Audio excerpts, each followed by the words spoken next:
Okay, so now we are going to start developing the Green's function method. Okay, so to motivate the method, let's consider the following. So imagine you solved the following pair of equations. You've solved O hat acting on F1 is equal to G1. And you've also solved O hat acting on F2 is equal to G2. And let's call these two equations star. Okay? Now, I want you to solve the following problem. Now solve O hat on F is equal to alpha 1 G1 plus alpha 2 G2.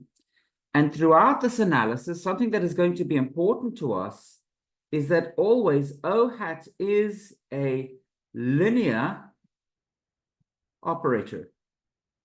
And you know exactly what that means, okay? So here is the solution. Here's my claim. I claim the solution is given by F is equal to alpha 1 F1 plus alpha 2 F2. So how do we prove that? Okay, well, we're just going to check it. What's the check? Well, we say O hat acting on F is equal to what? Well, this is O hat on alpha 1 F1 plus alpha 2 F2. In the first step, we use the fact that O hat is a linear operator. So O hat acting on this linear combination will be alpha 1 times O hat acting on F1 plus alpha 2 times O hat acting on F2. But we know what O hat acting on F1 is. That's just G1. So we're going to get alpha 1 G1. And we know what O hat acting on F2 is. That's just G2. So this is alpha 2 G2. So we see we have got a correct solution. And now let's just be clear on what we used for each step, okay? When we performed this first manipulation, we were using the fact that O hat is a linear operator. So this relied a lot on the fact that we're dealing with a linear operator. And then the second step, we used the fact that we've solved O1, O hat on F1 is G1, and O hat on F2 is G2. If I have to summarize this by a very efficient summary, I would say, so summary, I would simply say the superposition principle holds. So if you've solved for O hat F1 is equal to G1 and O hat F2 is equal to G2, and now you want to solve for some linear combination of G1 and G2, so alpha 1 G1 plus alpha 2 G2, the solution is a linear combination of your previous solutions. It's alpha 1 F1 plus alpha 2 G2. And that's the sense in which I mean that the superposition principle holds, okay? So, and this again, of course, is because we're dealing with a linear problem.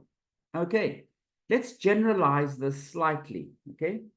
For our next slight generalization, let's imagine we solved, and now we'll say O hat on Fi is equal to Gi, and we'll allow I to run from 1 up to n. And now, what's the problem that we want to solve? Well, we now solve the following problem, that O hat on F is equal to a sum from I is equal to 1 to n of alpha I gi. So if we want to solve for a linear combination of the g's, it's natural to think that we're going to have a linear combination of our previous solutions.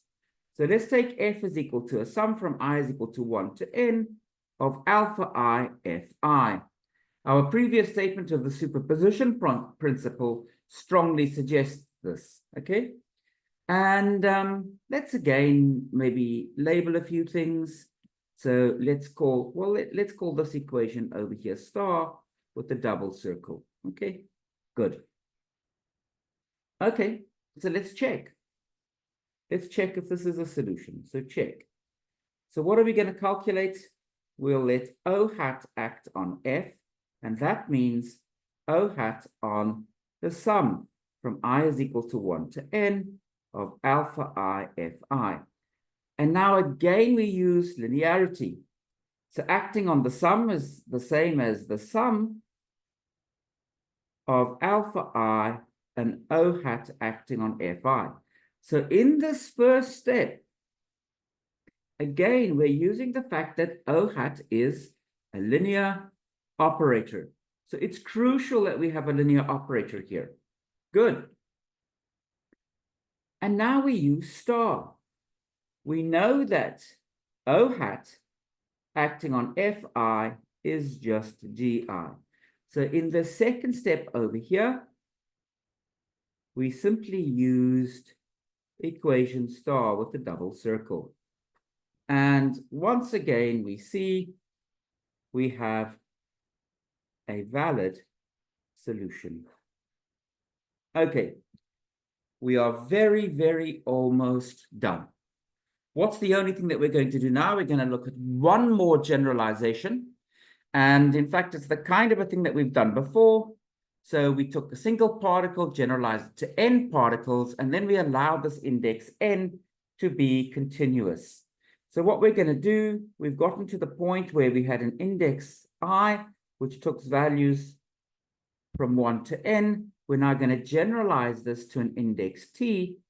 Well, let's say t primed, and t prime will be some real number, so some continuous number. So this is the last generalization that we need to consider to get to the Green's function method. And let's imagine this. Imagine we solved O hat acting on f of t comma t prime.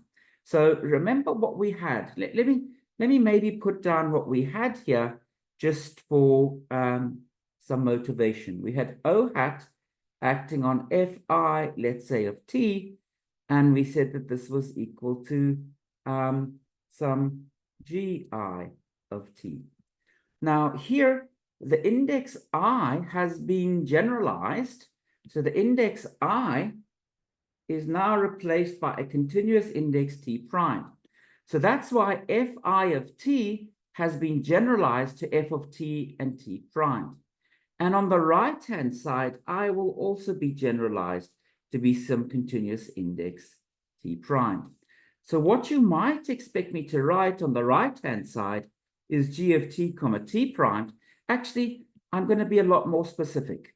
I'm going to make a very particular choice for that function g, and it'll be a very convenient choice for what comes next. I'm going to choose this to be t minus t prime, the delta function, okay? Now let me motivate to you, why do I choose the delta function? Because there's a good reason for doing that. Well, let's imagine that I wanted to solve this problem. I want to solve O hat on f of t is equal to b of t. And b of t is some function that I simply don't know. Well, whatever b of t is, I can always write it as an integral dt primed delta of t minus t primed b of t primed. And again, just to motivate and show you that this equation is fine, remember that previously we wanted to solve the equation. So we said now solve O hat on F is equal to sum from I is equal to 1 to N of alpha I Gi. So we have something like this, sum from I is equal to 1 to N of alpha I Gi of T. Well, if we take a look at this equation, so the alpha I, this, once we generalize it, okay, this would become something, let me call it B, that depends on the index I, which has become T prime. So that's what B of T prime does. And this Gi of T, well, this is something that would depend on T and T prime, and we've chosen this now to be delta minus of T minus T prime. That's the choice that we've made. And you can see also replacing the sum becomes an integral over dt prime. This exactly matches what I've written down on the right-hand side. Good. So I hope I've motivated these two equations here. We'll continue with the development of the Green's function method in a moment.